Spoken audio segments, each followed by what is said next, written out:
Welcome to your Week 7 announcements, TE 873 students. You know, it occurred to me that I had introduced you to my cat, but not my husband. So here he is, Steve. This is Steve, my husband. Hi.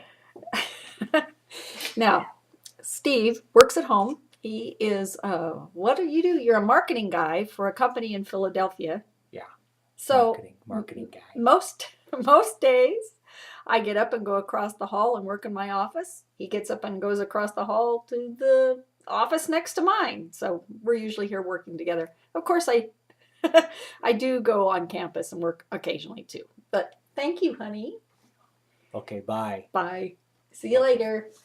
Bye. Bye. Close the door on your way out. Okay. Bye. Bye. Bye. All right. Oh, which reminds me, the informal survey I took last week, I discovered that there are a number of you watching the streaming videos announcements. So I'm happy to do this. It's kind of fun, really. It all started, why I started to question was that YouTube wasn't registering that anyone was watching the videos. Well, I think this is some kind of a mistake because I don't make the streaming videos public. So happy to do this. Again, this is my way of differentiating instruction. Some of you very clearly said that you appreciate not only the personal touch, but you like hearing the announcements as well as reading them. Some of you were very visual, and that surprised me. I thought it might be the auditory learners, but this is some of my action research that I was doing, and so we're happy to continue with the streaming video announcements. All right. Now, during week 7, now that you have all become reference source experts, it's time to put your new knowledge to work.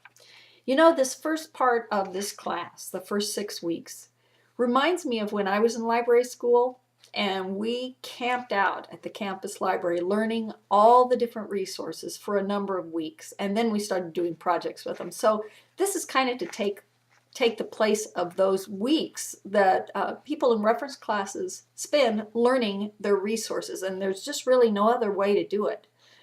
Except that now that we're not in the dark ages anymore, you can do a lot of those reviews online. So in that way, makes it a little more convenient.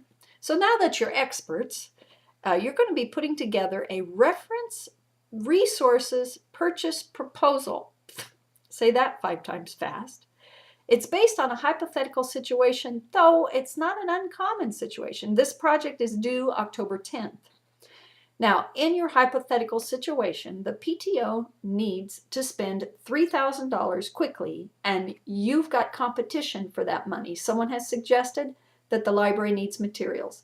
And then there's some other fine points to that project. So take a look at the project description in the syllabus under week 7, or if you go on Blackboard under week 7, it's there as well. Remember, you'll need to justify your recommendations with both circumstantial and professional sources. Be sure to include a bibliography of those professional sources either within your proposal or at the end of it.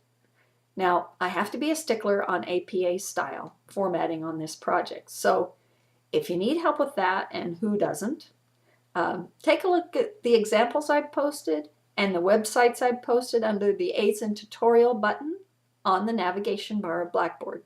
And here's where the suggested text, APA the easy way, can you see that? That's where this comes in. Now notice this is the one updated, let's see if I can be coordinated enough to show this, for the 6th edition of APA. That changed on us this summer. I think it was just this summer.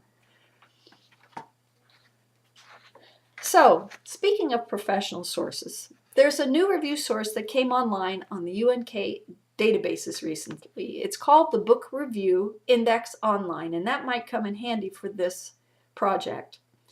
There's a persistent link to it, and I put that in the announcements. Take a look there. And also don't forget that you can find reviews on other databases such as Wilson Web. If you've forgotten how to use Wilson Web databases or any of the other databases that the library contains, I've got step-by-step instructions under the navigation bar link under Aids and Tutorials. As always, it's a good idea to look over the grading criteria for the project before uploading it to the link under week 7. Also, you might also want to look over the process for uploading to a safe assign link. A little bit tricky sometimes. I've described that in the syllabus.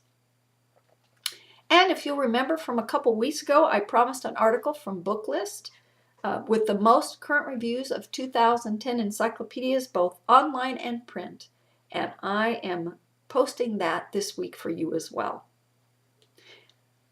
The way to get my comments and corrections to your project has changed just a little bit with this new version of Blackboard. I have in the announcements the step-by-step directions so that you can find that. Remember, there are no discussion board postings this week. That gives you more time to work on your proposal. So, signing off for this week. Have a great time. Talk to you later.